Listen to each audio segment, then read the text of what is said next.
말씀을 보겠습니다. 오늘은 4절에서부터 믿음의 증거들이 증거해져 있는데요. 12절까지 일단 함께 읽겠습니다. 4절에서 12절까지의 말씀을 일단 읽겠습니다. 함께 합니다.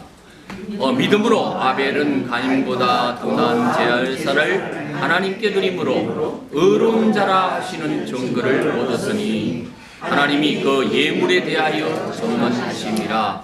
그가 죽었으나 그 믿음으로써 지금도 말하느니라. 믿음으로 에녹은 죽음을 보지 않고 옮겨졌으니 하나님이 그를 옮기심으로 다시 보이지 아니하였느니라. 그는 옮겨지기 전에 하나님을 기쁘시게 하는 자라 하는 증거를 받았느니라.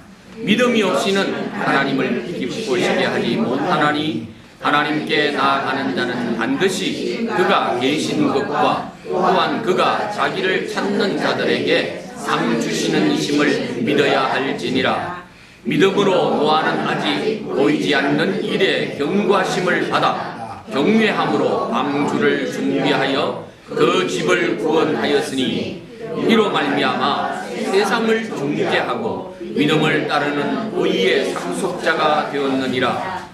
믿음으로 아브라함은 부르심을 받았을 때에 순종하여 장래의 유업으로 받을 땅에 나아갈새 갈 바를 알지 못하고 나아갔으며 믿음으로 그가 이방의 땅에 있는 것 같이 약속의 땅에 거류하여 동일한 약속을 유업으로 함께 받는 이삭 및 야곱과 더불어 장막에 거하였으니 이는 그가 하나님이 계획하시고 지으실 터가 있는 성을 바랐습니다. 믿음으로 사라 자신도 나이가 많아 단산하였으나 잉태할 수 없는 힘을 얻었으니 이는 약속하신 이를 미루신 줄 알았습니다. 이러므로 죽은 자와 같은 한 사람으로 말미암아 하늘의 허다한 별과 또 해변의 무수한 모래와 같이 많은 후손이 생육하였느니라. 아멘.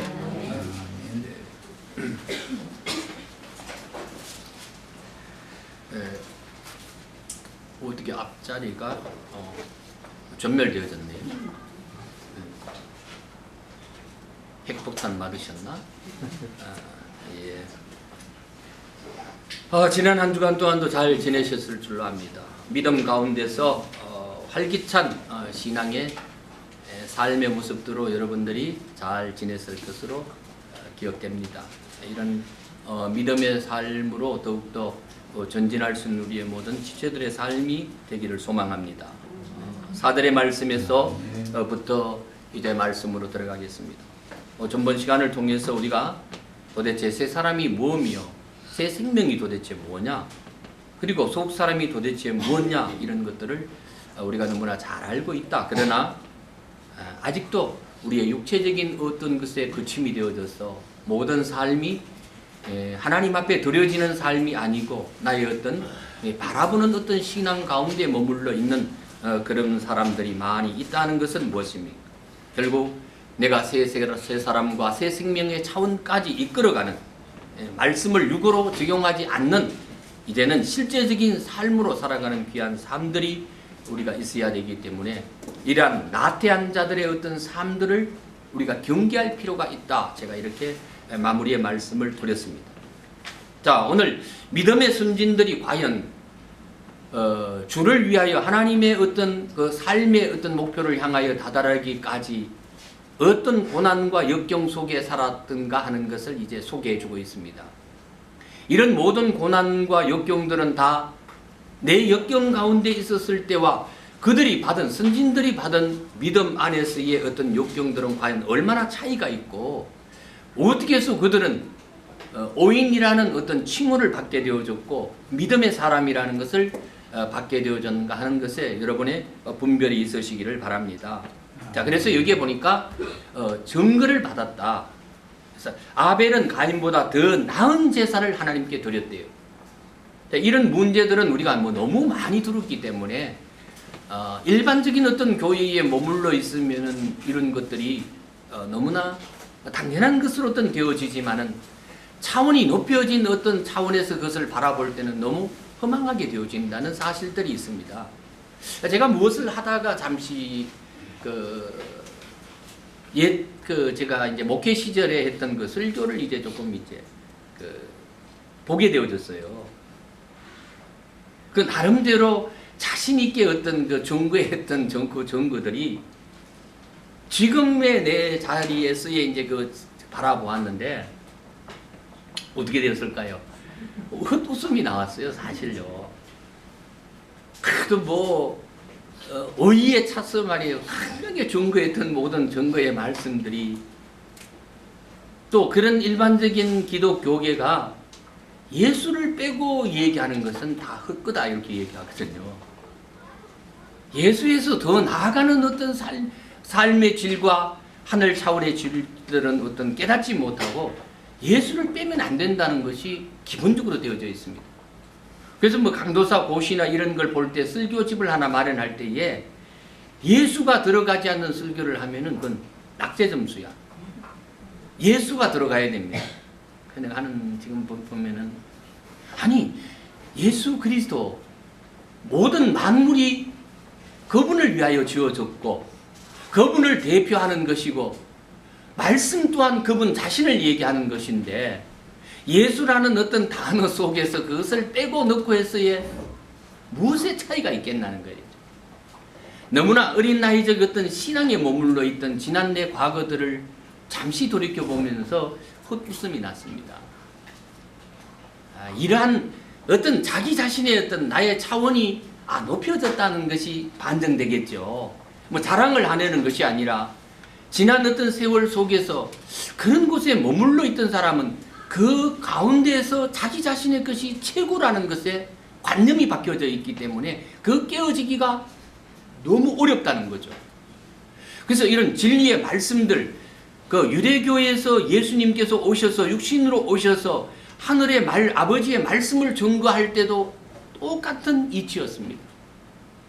그러한 관념 제도적 속에서 주신 율법 안에서의 인간의 행위로 더 하나님께 나아가려는 그 애씀과 그 몸부림이 그것이 하나님께 받으실 직막한 예배다라고 생각하는 그런 것들이 오늘 기독교에 팽배해져 있기 때문에 그렇습니다. 그래서 성경은 말하기를 먼저 자신을 비워야, 옛사람의 것을 비워야 된다는 거예요. 내가 그 차원 가운데 높여졌으면 그 차원에서 다시 성장하는 완전한 데까지 나아가는 그런 열린 귀와 눈이 있어야 되는 것이죠. 그래서 성경은 말하기를 눈이 감긴 자가 도대체 누구입니까? 장님이 소경이 도대체 누구이며 기머리가 도대체 누구인가 하는 것을 우리는 알게 하는 거죠. 듣는다 하나 그것을 확실히 듣지 못하는 물질적인 어떤 개념과 삶 가운데 듣는 사람들의 눈과 귀는 다 소경이요 귀머거리라는 얘기예요. 모든 예배의 삶들이 땅에 집착되어진 삶으로 살아가는 것이죠. 그걸 가지고 안전뱅이의 신앙이다 이렇게 얘기를 합니다. 제가 무슨 얘기처럼 한 미물 가운데 병아리도 물 한 모금에서 하나님을 찬양했다. 제가 그런 미사적인 얘기를 했듯이 우리 인간을 창조하시며 그 목적이 무엇인가 하는 것에 분명한 것을 둔다면 예수 그리스도의 차원에까지 이르러야 되는 거예요. 자기 자신의 것을 열어야 된다는 얘기입니다. 많은 사람들이 자기 자신의 것을 비우지 못하기 때문에 비교되어지는 삶이었던 것 때문에 낙오될 수밖에 없다는 거죠. 참 안타까운 얘기죠. 그러나 그것마저도 하나님께서 하신 일이라고 우리는 생각되어지고 또 아멘이죠. 그 안타까움을 통해서 우리가 기도하며 그들이 좀 더 나은 차원에까지 이룰 수 있는 어떤 기회가 되어져서 말씀 안으로 돌아오기를 소망하는 것입니다. 그래서 여기에 보면 증거하였다 이렇게 했습니다. 증거. 1절에서는 엘링코스라는 것을 증거라 이렇게 얘기했습니다. 그럼 4절에서는 마루투레오라는 단어를 썼어요. 자, 다 같은 증거라는 그 단어를 썼는데요. 그럼 13절에 보면은 호모로게오라는 단어를 썼습니다. 자, 다 같이 증거라는 단어를 썼는데 히브리어 헬라적인 단어는 각각 다릅니다. 그 그럼 우리 성경은 다 보면 한 말로 그냥 증거했다 이렇게 되어져 있죠. 그러면은 제가 좀 찾고 했던 부분 속에서는 증거라는 말은 4절에서 기록한 마루투레오라는 단어가 증거입니다. 자, 그러면은 그 1절에 쓰여진 엘링코스라는 단어는 뭐냐? 그것은 밝히 드러납니다. 이렇게 돼요. 그 제가 말씀드렸죠. 밝히 드러나지 못하면은 책망이 뒤따른다. 이렇게 얘기했습니다. 그 다음 13절에 나오는 호모로게오라는 말은 감사하다, 시인하다, 찬양하다, 고백한다는 뜻이 있습니다. 이 증거라는 단어의 뜻인데, 우리는 몇 년이 지나면은 개정 성경, 개정 개혁 성경 이렇게 해서 뭐 한 5년, 10년 만에 이제 바꿔져서 교회가 이걸 자꾸 이제 물론 더 앞으로 나아가고 더 확실한 어떤 부분을 하는 부분도 있겠지만은 잘 떼어진 부분들을 아직도 다시 바꾸어 버리는 이런 폐단들도 있더라고요, 사실. 이게 혼의 구원인지 영의 구원인지도 구별되지 않는 것은 여전하거든요. 그러면 4절에서의 우리가 모습에 보면은 선진들이 하나님 앞에 제사를 드렸다는 얘기는 예배를 드렸다는 얘기예요. 당연한 것 아니에요. 자, 결론적으로 얘기한다면 제사는 무엇을 드리는 거예요? 예? 예, 자신을 드리는 거예요. 내 자신을. 내 자신이 흠결이 없어야 되겠죠. 짐승을 고르는 것처럼 절거나 눈멀거나 뭐 이러한 것들은 하나님이 받으시지 않는다는 얘기는 뭐예요? 그럼 절름발이는 하나님이 예배 드리면은 안 받으신다는 거예요? 그 얘기는 아니잖아요. 우리가 하나님의 말씀에 합당하지 않는 어떤 육적인 것을 가지고 하나님 앞에 나가, 육적인 것이라는 것은 잘 알겠죠. 땅에 소망을 두며 썩고 불타고 날아가 버릴 것에 우리의 소망을 둔 마음을 가지고 하나님 앞에 1000만 번 예배를 드려봐야 하나님은 그 예배를 흡양하지 않으신다는 것이죠. 그리고 우리의 흠결 없는, 우리가 죄 있다 할지라도 죄 없다 하심으로 미쁘심으로 우리를 증가해 주신 그분의 말씀에 오지하여 내 자신이 오직 아버지의 말씀으로 내가 흠결 있는 자이지만은 흠결 없는 것으로 되어져 아버지 앞에 드려지는 예배의 삶을 얘기하는 겁니다. 그럼 이런 것들을 가지고 번제물로 드렸다, 온전히 태워졌다 이렇게 얘기했습니다. 그럼 자기는 죽어야 되겠죠. 태워져 향기만이 하나님 앞에 올라갈 수 있기 때문에 그렇습니다. 자, 여기 보니까 아벨도 제사를 드렸고 가인도 제사를 드렸습니다. 너무 잘 아시죠? 뭐 우리 지체들은 너무 잘 알았어. 그러면은 이 두 제사가 하나는 하나님 앞에 연락이 되어졌고 하나는 연락되지 않았습니다. 뭐 여러 가지 이제 얘기를 하죠. 우리 형제님을 통해서도 우리가 그 가인의 하나님 앞에 드려진 제물과 아벨이 드렸던 제물에 대한 얘기들은 수없이 들었습니다. 저는 이러한 제사를 그러면 드릴 때에 성경에서 말하는 제사는 결국 하나님 뜻에 합당한 신본주의적인 제사였겠죠. 그러면은 그러니까 하나님이 받으신 것 아니에요. 그러면은 가인의 제사는 결국 인간 자신의 어떤 도덕적인 어떤 개념 가운데 하나님을 신속하고 하나님 앞에 드린다고 드린 인본주의적인 예배였겠죠. 그렇지 않겠어요? 그러니까 하나님이 받지 않으셨을 거 아니에요. 자, 그러면은 이 본문 가운데 우리가 너무나 잘 아는 것처럼 가인과 아벨은 아버지 부모로부터 받은 신앙의 어떤 말씀들을 누가 더 어떻게 잘 이해하고 지켰는가에 있는 것은 확실하겠죠. 그대로 드렸다는 것은 하나님 앞에 합당히 드렸다는 것이기 때문에 그렇습니다.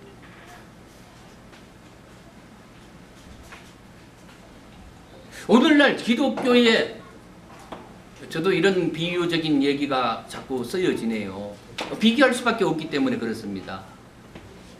제도적인 어떤 기독교계가 드려지는 어떤 예배의 질들을 보게 되면은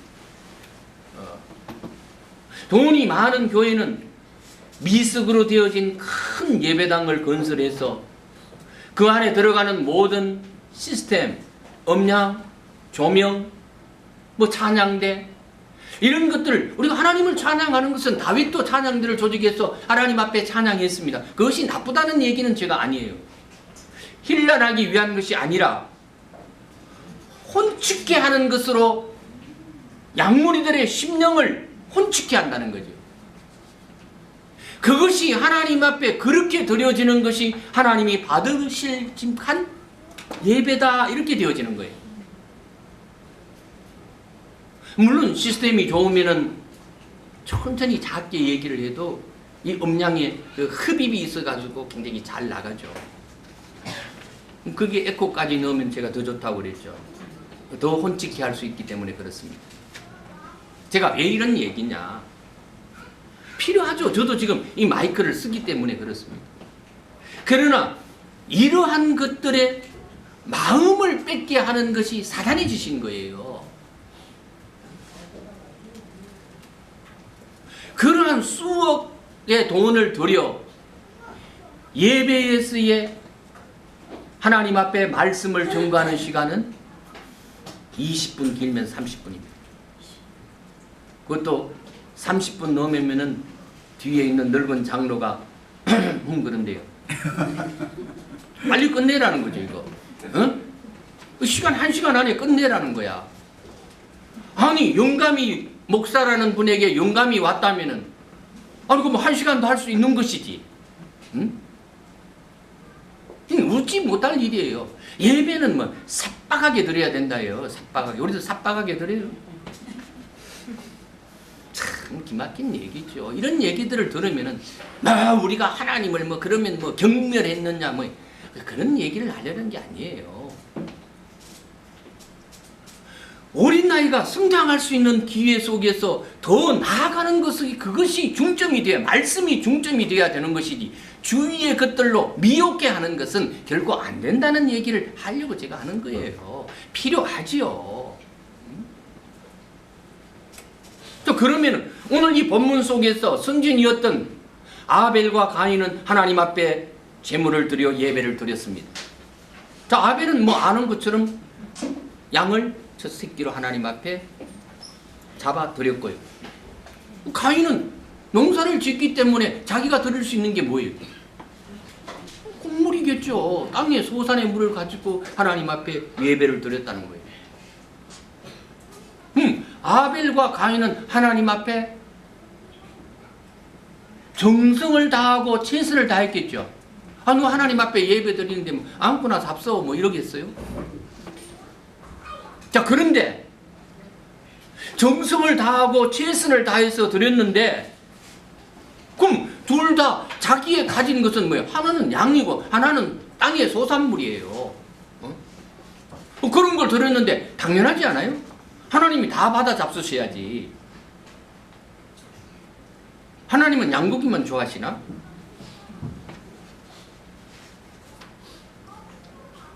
그런데 하나님께서는 아벨의 제사를 연락하시고 가인의 제사는 연락지 아니했다. 성경은 이렇게 얘기했습니다. 우리는 뭐 일반적으로 볼 때 우리가 사람의 기준적인 것으로 하나님 앞에 예배를 드릴 것이냐, 하나님께서 말씀으로 우리에게 말씀하신 그 기준 속에서 합당하게 예배를 드릴 것이냐 하는 것이 중요하겠죠.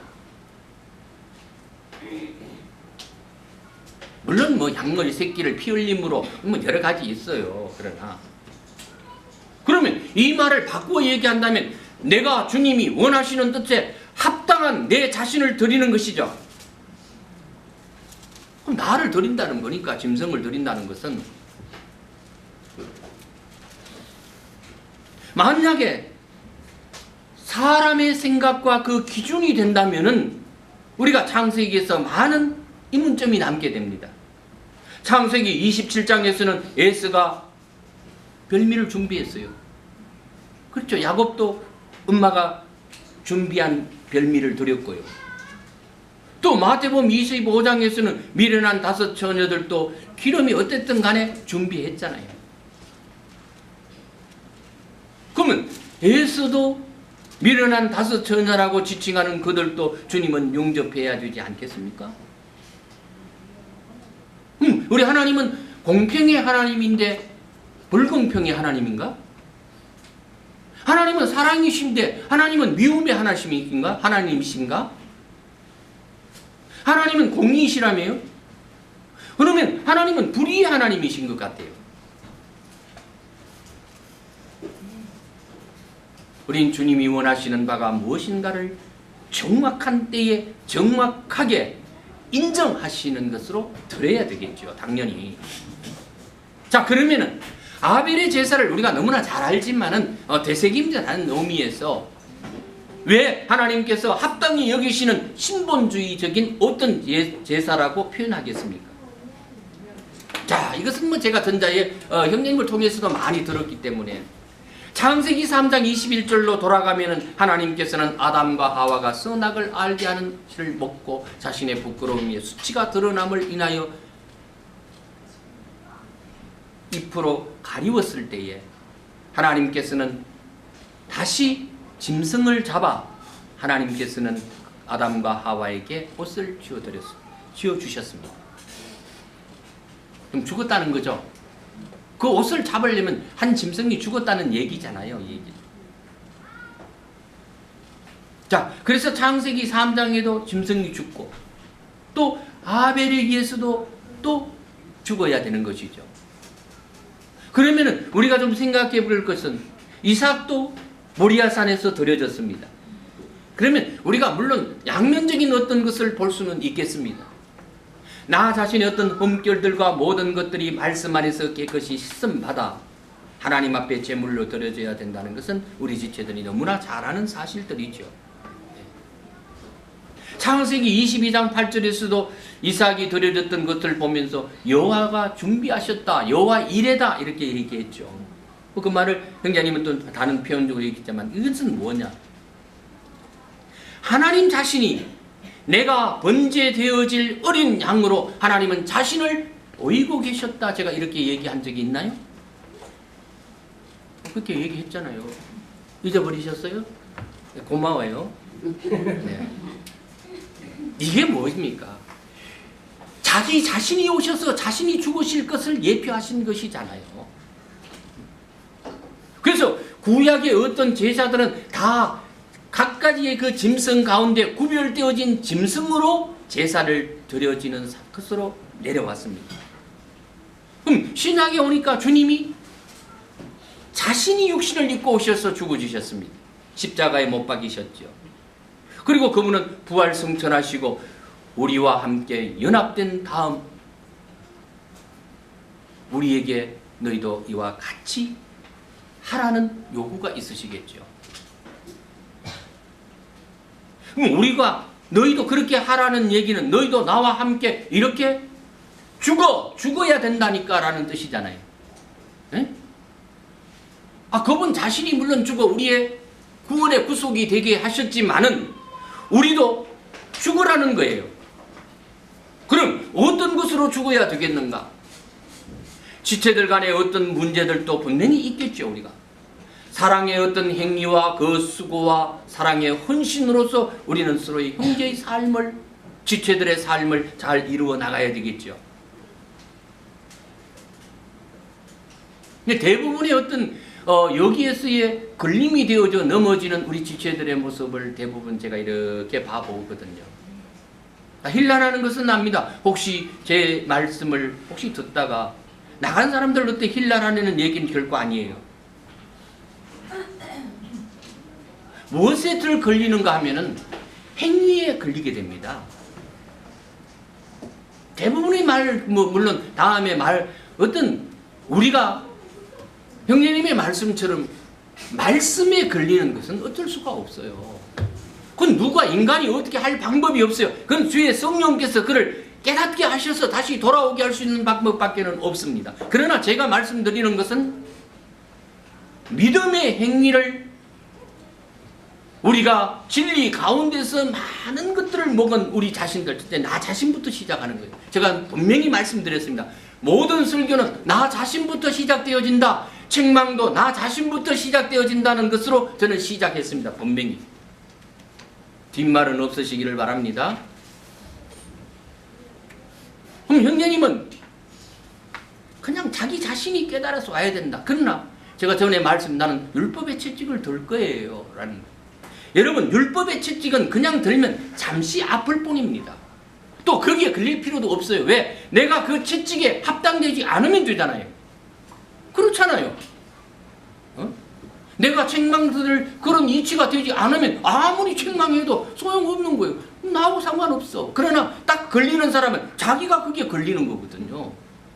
그럼 형제님은 율법의 채찍을 댈 수 있으면 되지 않고 스스로의 완전한 온전한 것으로 나가기를 원하시는 그 말씀이 내가 드는 채찍보다 더 무서운 거예요. 그게 사실은 더 무서운 거거든요.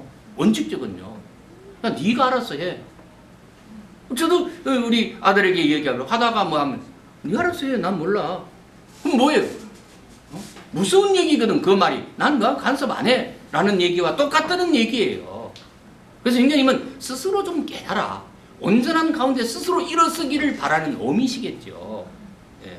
우리가 그건 뭐 너무나 잘 아는 이치입니다만은 그러면은 저는 이거 믿음의 행위를 다시 한번 얘기하면은 그러면 우리가 지나간 많은 세월 동안 뭐 저보다 많은 형제는 뭐 또 진리의 말씀들을 먹으셨겠죠. 그럼 그들이 보는 행위에 대해서 저는 알아요, 물론. 그러나 말씀으로 옮겨지는 어떤 것에서의 부분도 있겠지만은 우리가 믿음의 행위 가운데서도 오늘 제가 말씀해 드린 것은 사랑의 수고가 있어야 된다는 거예요. 그런 것들이 자칫 그들의 연약한 어린 자들에게는 걸림이 될 수 있다는 거죠. 왜냐하면 아직 연약하기 때문에 말씀 위에서 써서 단단한 것을 잘 먹지 못하기 때문에 그렇습니다. 우리가 이해해야 되거든요. 우리도 조심할 필요가 있다는 거죠. 나 자신부터 조심해야 된다는 얘기예요. 연약한 자들에게 함부로 말할 수 없고 함부로 행동을 보일 수 없다는 얘기겠죠. 왜냐하면 그를 넘어지게 함도 나의 한 일부분의 책임이 있기 때문에 그렇습니다. 자기가 넘어졌는데 뭐 그러면 안 되는 거예요. 뭐 형제님이 이거에 넘어진 사람들을 보면서 형제님은 바울도 그랬잖아요. 내가 나 이것 때문에 제사드린 음식 때문에 무엇 때문에 걸림이 되면은 난 그가 온전히 되어지기를 바라는 의미에서 나는 먹지 않겠다라고 얘기했습니다. 그런 이치적으로 본다면 먼저 우리가 앞서가는 사람들이라면 이런 것에 조심할 필요가 있다는 것으로 제가 다시 한번 재인식시켜 드리는 거예요. 물론 어떤 인간적인 사랑도 필요한 거예요. 육신을 입고 있는데 어떻게 인간의 사랑이 필요 없습니까?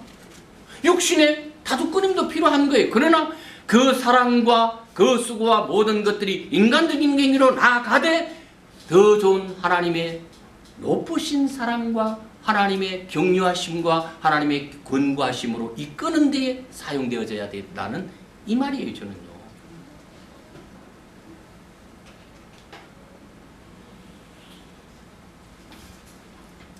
많은 사랑의 이치들이 있죠.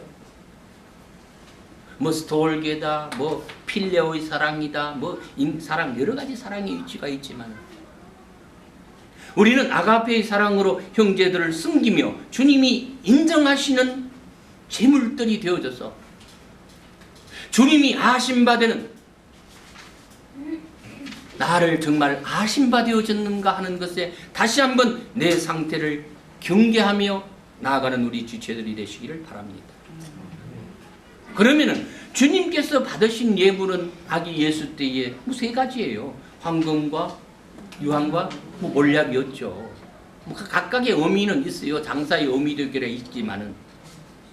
그러면 그때 동방 박사들이 드렸던 그것은 그들의 어떤 승리 표현이죠.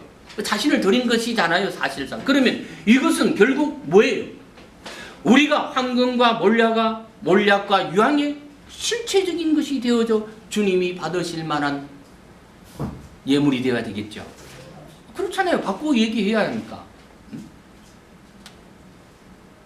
자, 성경을 좀 잘하면 이래 훑어보면서 맥락을 한번 짚어보세요. 그 수약에 보면은 엘로힘이라는 그 하나님, 그것은 어떤 어떤 것이기 때문에 인류 전체적인 어떤 이미지를 좀 가지고 있죠. 데미지를요. 자, 근데 여호와 하나님에서는 자기 백성을 자꾸 얘기해. 이스라엘 백성은 내 백성, 내 백성 이렇게 얘기합니다. 자, 범위가 자꾸 좁혀져 가요. 보면요. 그 다음에 우리가 교회 시대인 은혜, 진리 시대에 와서는 아버지는 내 자녀 이렇게 나아가는 것을 발견할 수 있습니다. 그 다음 주님께서는 신랑 되신 그분은 신부에게만 관심이 계신 것이죠. 이런 것들로 나아가면 스승은 누구에게 관심이 있을까요? 자기 제자들에게만 관심이 있지요. 그렇게 주인은 자기 권속들에게만 관심이 있습니다. 이해가 되시죠? 무슨 말인지. 자, 그러면은 이러한 단계적인 것을 우리가 좀 생각해 본다면은, 믿음 안에서 그에게 인정받는다 되는 것은, 믿음은 모든 사람의 것이 아니구나 하는 것의 결론이 생각되어지지 않습니까? 좁혀지면은 그만큼 준다는 얘기잖아요.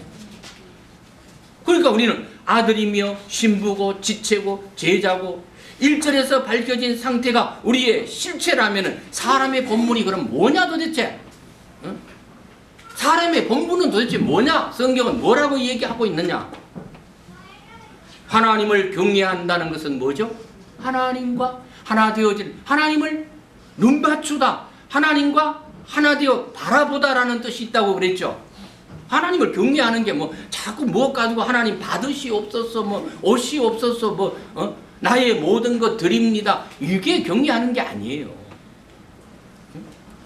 나는 오직 주님 당신만이 걸어갔던 그 길을 내가 바라보며 주님 걸어가신 그 발자취를 내가 따라가는 삶이죠. 이게 주님 보는 거잖아요. 전도서 12장 13절에 보니까 하나님을 경외하며 그 명령을 지키는 것이 사람의 본분이다. 성경은 이렇게 얘기했습니다. 그렇죠? 하나님을 경외한다는 것은 주님과 잘 바라보면서 동행하는 삶이요 합당한 삶이 되어야 된다는 것은 자명한 사실이라는 것이죠. 그럼 1절에서 말씀하고 있는 계시는 휴포스타치스라는, 제가 이거 얘기한 적이 있죠. 어디에 세워졌다? 주님께서 머리 대시고 우리는 밑에 세워졌다 이렇게 얘기했습니다. 우리는 주님과 한 몸이 되어진 자라면 머리이신 그분만 바라보고 나가야 된다. 제가 이렇게 또 얘기했습니다. 그러면 우리가 그분과 한 몸의 상태가 되어지고 나아가는 게 뭐예요? 그걸 가지고 성경은 주와 함께 동행한다 이렇게 얘기했습니다. 에녹이 그랬습니까? 300년 동안 하나님과 동행했습니까? 하나님과 뜻이 합체되어졌다, 하나 되어졌다는 얘기겠죠. 그럼 주님도 오늘 우리에게 뭘 요구할까요? 나와 동행의 삶을 계속 그 상태를 유지하기를 원한다. 주님은 그렇게 말씀하시겠죠, 우리에게. 네? 명령을 지킨다는 건 뭐예요? 명령을 지킨다는 것은 말씀, 하나님의 그 말씀 때문에 그 말씀을 내가 심령 가운데 간직하는 것입니다는 것이 말씀을 지키는 거 아니에요?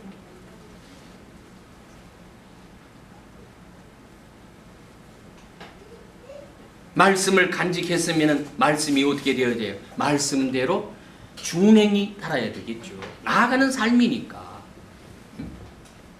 그럼 말씀을 한번 찾아볼까요?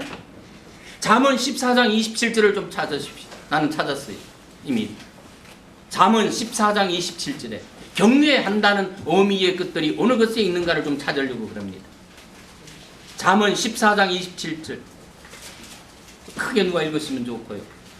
여호와를 경외하는 것이 생명의 셈이다. 사망의 그물, 옛날에는 그걸 사망의 그늘에서 이렇게 했습니다. 그래서 벗어나게 한다고 그랬습니다.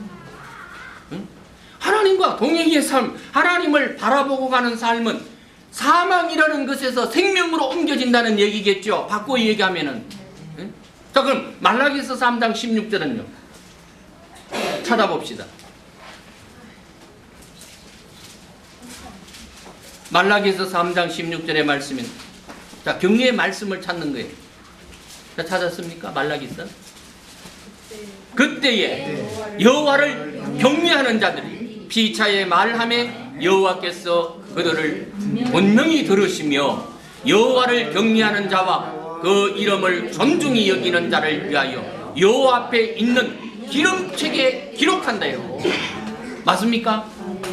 여호와를 경외하는 자는 하나님의 기름책에 그래 너는 나와 동행했어 라고 에녹이 기록된 사람이에요.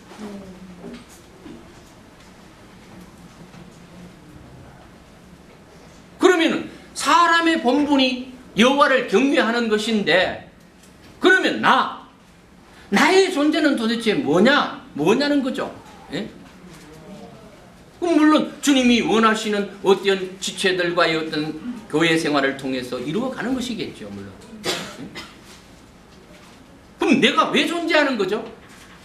이 땅에 왜 사는 거예요? 밥 먹고 잘 살려고? 왜 존재하시는 거예요? 예?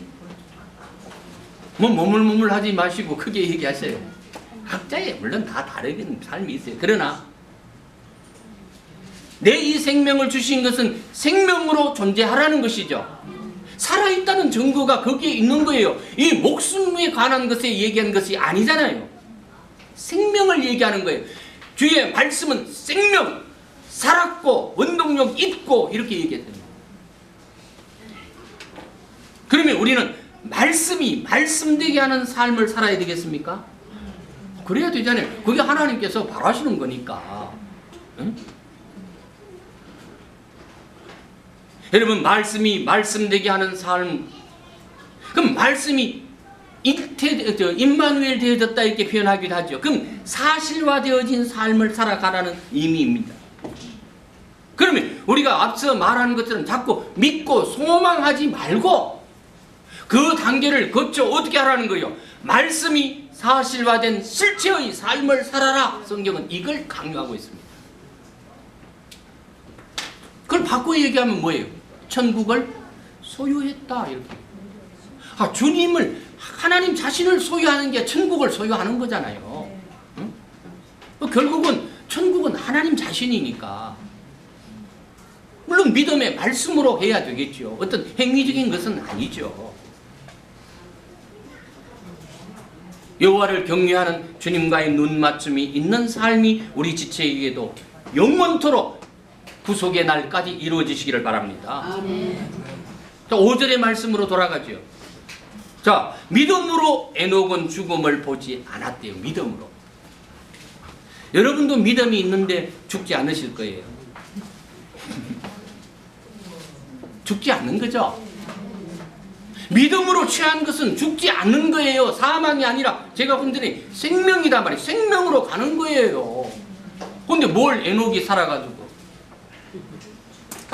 하나님과 동행했대요. 손잡고. 참. 하나님이 그를 옮겨버리셨대요. 하나님과 합일되어지고 하나 되어진 어떤 삶 속에서 하나님과의 동행의 삶을 이루던 에녹은 하나님께서 시간과 그 때를 따라 너는 이제 됐어 하고 하나님이 취하여 가셨다는 의미잖아요. 뭘 살아서 독방하고 올라왔어? 참나. 보이지 아니하니라라는 단어의 뜻이요, 휴리스코라는 단어예요. 이 말이 발견되지 아니하니라는 뜻이 있어요. 발견 안 됐으니까 죽었다는 거잖아. 참나. 자, 에녹이라는 그 단어가 히브리에서 보니까 하노크라는 단어를 썼더라고요. 그 뜻을 찾아보니까 봉헌한다, 교훈한다라는 뜻이 있어요. 이 이름 속에서는 에녹은. 자, 그러면 봉헌하다라는 뜻이 있으므로 내가 제물로 드려져서 나는 죽고 새 사람으로 거듭난 것이 에녹이라고 불러도 되겠습니까? 아멘이죠. 네? 그럼 나도 제물로 드려져서 거듭난 삶을 가지고 계속적인 영적인 상태를 지속해 나아가면 나도 에녹입니까? 아멘입니다. 에녹 선진 당신만 가는 것이 아니라 나도 하나님과 동행하다가 하나님이 나를 데려가실 줄로 압니다. 그래서 그런 삶을 산 사람은 하나님이 뭐라고 얘기해요?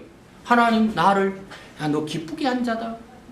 오늘 이 소리가 우리 지체들의 심령 가운데서도 하나님께서 너를 기뻐한다라는 에녹의 삶으로 이어지시기를 바랍니다.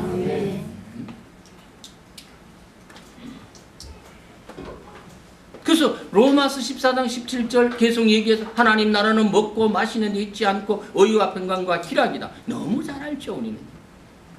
이런 상태 내에서 그리스도에게 숨기고 있는 자들을 가지고 하나님을 기쁘시게 하는 자들이죠. 마땅히요. 오늘 또 우리 며느리 자랑 좀 해야 되네. 기뻐하시는, 내가 기뻐하니까. 예. 사적인 얘기입니다만은 지나가는 얘기예요. 제가 이제 몸이 좀 불편해서 이제 그 돌솥밥에다가 제가 이제 늘 해먹어요. 그래서 제가 늘 해먹죠. 우리 이제 녹초가 지금 일하는데 다니고 있어요. 자기 하겠다는 거예요. 나 참, 그래서 야, 너 힘들지 않겠니? 이러니까 아빠 괜찮아요. 이래. 그러면서 자기가 나가 12시간을 일하고 돌아와. 예, 알스럽죠. 아직 나이도 어린데 고생시키려고 내가 데려온 건 아니고, 저는 이방의 며느리를 택할 때에 대단히 죄송하지만은 같은 혈통 가운데 있다 할지라도 그보다 더 못한 자들이 너무나 이 세상에 많기 때문에 나는 이방인의 순수한 그를 보고 난 데려온 거예요. 솔직한 얘기로. 물론 그 속에는 아들 장가 갈 수 있는 어떤 힘의 어떤 큰 권천은 없었기 때문도 있지요. 당연히. 그러나 맞춰서 갈 수는 있지만 난 그걸 과감하게 선택했습니다. 그것도 우리 형제님에게 물을 때 당연하지 하시길래 더 힘 얻어서 그렇게 선택했습니다. 어제 사실 토요일날 늦게 돌아왔거든요. 다른 날에는 그 밤 10시 돼야 집에 돌아와요. 제가 이제 다 하죠. 더 힘이 이제 제가 더 들어요. 근데도 자기가 하겠다니까 얼마나 또 이뻐요. 그래서 빨리 해서 집 사야 된대, 남편하고. 참. 아멘. 기쁘죠. 내가 얼마나 기쁘겠습니까? 근데 이제 제 돌솥밥을 하다가 물을 많이 붓나 봐. 그래서 밥이 질어. 어떤데? 하여튼 잘해 또 한대. 녹초야, 밥이 질다 이러면, 아빠 잘못했어요. 아유, 내가 뭐 실수했어요. 뭐 이러면서 애교를 떨어. 그러니까 됐어, 괜찮아. 참 자기를 인정하는 거죠. 실수를 인정하는 그 자세가 정말. 응? 제가 이제 따로 살아야 되겠어 이러니까 안 된다는 거예요. 같이 살아야 된대야. 참. 예, 참 팔불출이 되어지는지는 모르겠습니다만 우리가 신앙 가운데서도 하나님 앞에 자기 자신의 어떤 잘못된 것을 시인할 줄 아는 삶이 되어야 된다. 그래야 하나님, 내가 녹초를 기뻐함으로 받는 것처럼 하나님께서도 우리가 넘어질지라도 하나님께서는 우리를 미쁘시게 받으시는 줄로 압니다. 이걸 얘기하려는 거예요, 사실. 그러면서 우리 녹초도 좀 올려주고요.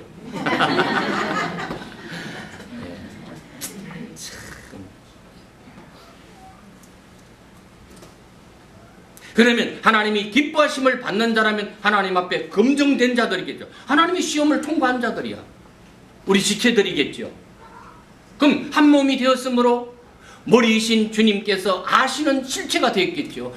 머리와 몸은 하나가 되어져 같이 움직이니까 주님께서 인정하시는 실체라는 사실이겠죠.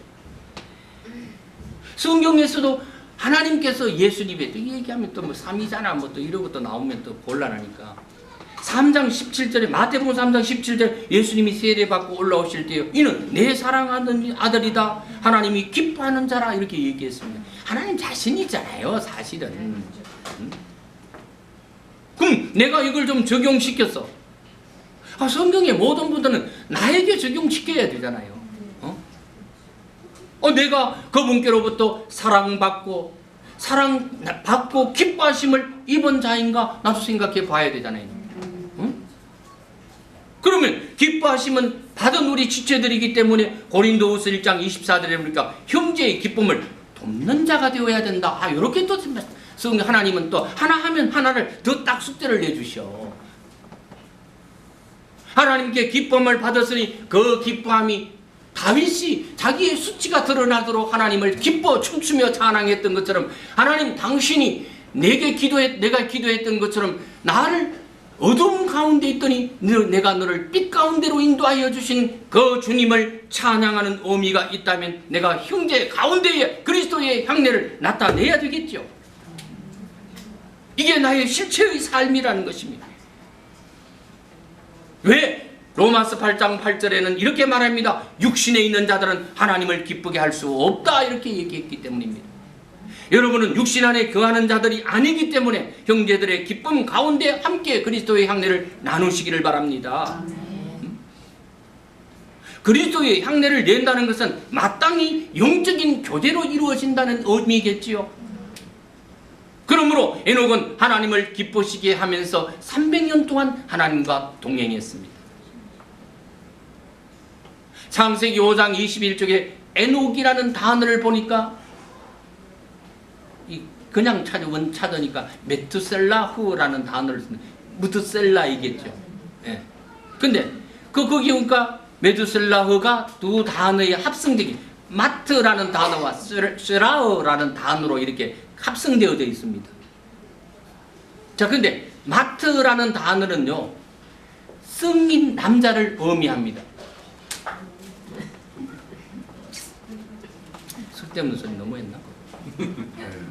그 다음에 쉐라흐라는 얘기는 창, 칼, 무기라는 뜻이 그 속에 딱 들어 있습니다. 자, 그러면 성인 남자, 그 무기 벌써 생각나죠? 이 단어 속에서요. 그러면 창과 칼과 무기는 어떤 때 필요한 거예요? 공격, 방어에 필요한 것은 당연한 것이죠. 그럼 쉘라흐라는 단어가 7971번에서 왔는데 샬라흐라는 단어에서 유래됐습니다. 그 뜻을 보면은 보내다, 쫓아내다, 내보내다라는 뜻이 있습니다. 자, 그러면 세 개를 딱 합하니까 진짜 아마 딱 왔죠? 벌써 왔습니까? 네. 그럼 남자가 무기를 의지하고 창칼을 가지고 어떻게 하라는 거예요? 나가라는 의미에 있는 것이 에녹의 삶입니다. 그럼 그거 누구예요? 오늘 우리를 지칭하는 것이겠죠. 진리로 무장하셨으면 나아가시기를 바랍니다. 두려움 없이 나아가시기를 바랍니다. 주님께서 우리를 나아가지 않으면 쫓아내서 보내신다는 사실을 기억하셔야 합니다. 하나님께서는 하나님의 종들을, 자기의 사람들을, 자기의 사자들을 대리자로 어떤 공적 임무에 보내는 것을 묘사했기 때문에 그렇습니다. 어디에? 이스라엘을 경고하려고 보내셨죠. 오늘 이 땅에 진리에서 비진리 가운데서 그것을 하나님으로 섬긴다고 하는 그 교회 가운데에 여러분들은 경고의 말씀의 무기로 나아가시기를 바랍니다. 여기까지만 할게요. 얼마 하지 못했어.